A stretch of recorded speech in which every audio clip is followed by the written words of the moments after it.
Greetings, Dave here. This video is about making substrate bags for the dung-loving mushrooms. My father was a mushroom grower and I spent my first 18 years on a mushroom farm. So I'm very familiar with the smell of manure, and I don't like it. It turns out that all of the dung-loving mushrooms that I've grown like rye berries or wheat berries. Now this looks like a whole big collection of stuff, and it is, and most of it is unnecessary. We always added lime to the manure pile, but that's because the manure, as it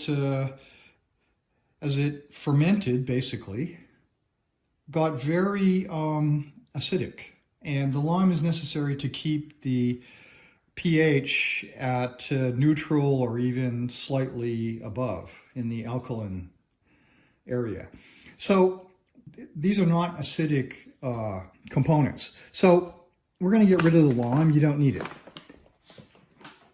If you do add it, you may see a small increase in the crop yield, but it's really minor in my opinion. As you probably know by now, I like these two things a lot. I think it improves the growth of the mycelium and the production of mushrooms, but you totally don't need it.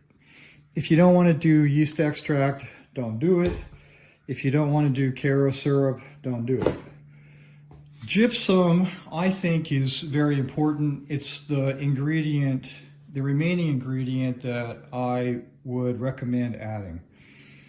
We can make the substrate material from rye berries, long grain or short grain brown rice, whole.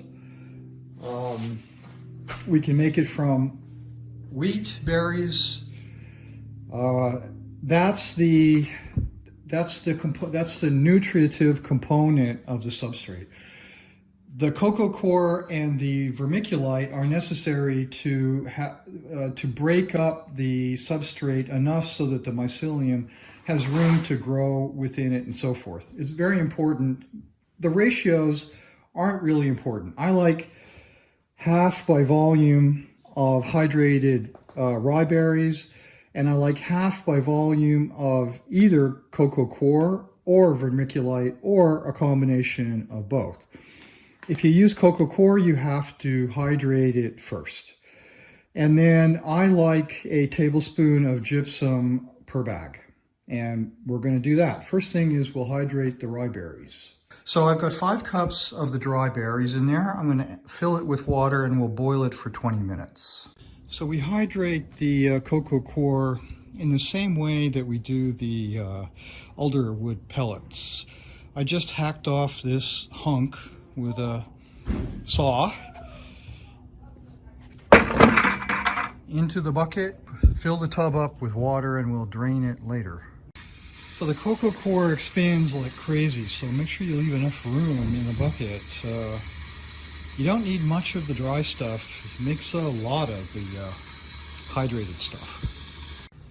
In 5 minutes of soaking, the coir is ready to be drained. The rye berries have come to a boil, so I'm going to set a little timer for 20 minutes.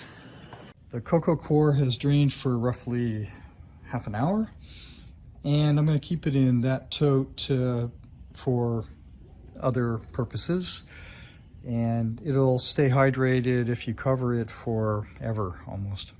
And there it is, ready to go.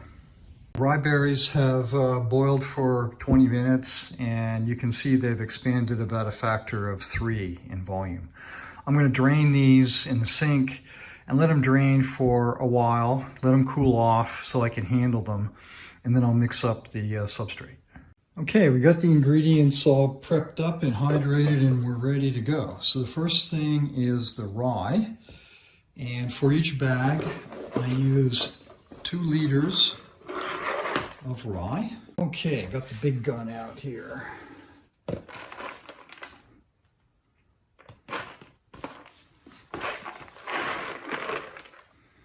So by volume, it's half of the grain. And then the rest is, of that is 25% Coco Coir hydrated and 25% dry vermiculite. And then we'll bring it up to field capacity. So in this state, the Coco Coir is a little bit too wet, which is easy to demonstrate, huh? But that's okay because the vermiculite's going to sop up that extra water and need even more. So, roughly a liter of that, and I add a liter of vermiculite, and that's going to make one bag. So now let's mix that up a bit.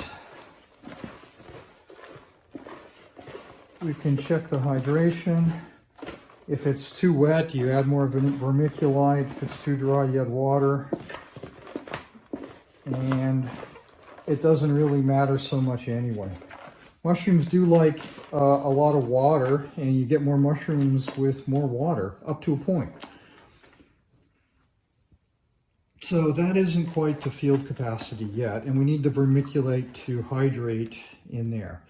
And that's a beautiful looking mixture. I'm going to add the gypsum and my other supplements. Gypsum is important, the other ones, who knows. The gypsum, I'm quite sure, is important. I've proven that to myself many times. So for each bag, it's a tablespoon. I'm going to make 2 substrate bags today. So each bag gets 10 milliliters or 10 grams of Coir syrup, and it gets 10 milliliters of the yeast extract. So since I'm making 2 bags, I'm going to go 20 and 20. So again, this is completely optional, but you know, it makes me feel good. So I'm going to add half of this to this tote,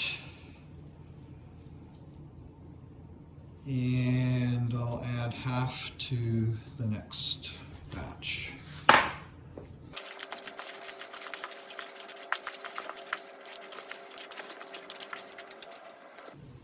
And now we check for the water content to make sure this thing is correctly hydrated.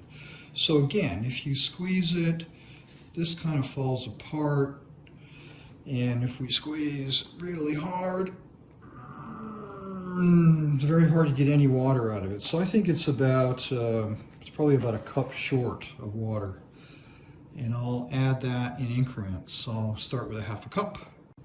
All right, I added about 6 ounces of water. Let's see how we're at. It's a little better, clumping. And that is good. So that's field capacity right there, and that's perfect for growing mushrooms. And so we ended up with a 2 kilogram bag of substrate, which is what, 4.5 pounds, and that's perfect. We'll pressure cook that just like in my previous video for wood-loving mushroom species. All of the basic instructions are there for pressure cooking, and I won't bore you with the details. I'll just show you the end product.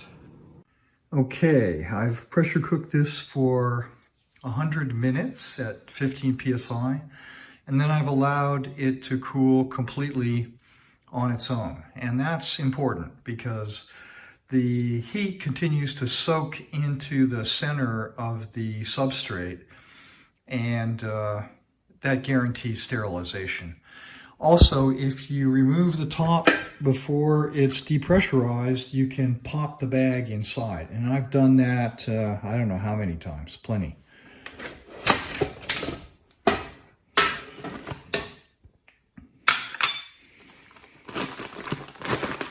And there's the bag of substrate for the dung-loving mushrooms. And lots of mushrooms types will grow on this. They love it.